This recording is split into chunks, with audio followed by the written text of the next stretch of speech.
Tayo po ay gagawa ngayon ng meatballs. Bali gagamit po tayo ng ground pork, breadcrumbs, cheese, salt, itlog, at paminta po. Tsaka po karote. Depende po sa inyo kung gusto nyo pong lagyan. At syempre oil po para sa ating pagpiprito.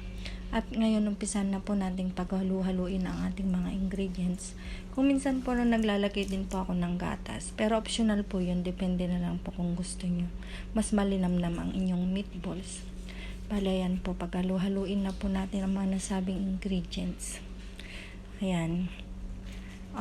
Bali kapag naghahalo po ako niyan, mas maganda pong gamitan ng kamay para po mas mabilis. Make sure na malinis po ang ating mga kamay. At atin na pong bilugin. Bali pinapagulong ko po siya sa breadcrumbs bago po iprito. At ayan, umpisahan na po natin ang ating pagpiprito. Maglagay na po ng mantika. Hintayin po nating uminit. At ayan, ilagay na po ang ating nagawang meatballs. Bali, kailangan po ganyan yung kulay niya, golden brown. At ayan, tapos na po ang ating meatballs. Bye!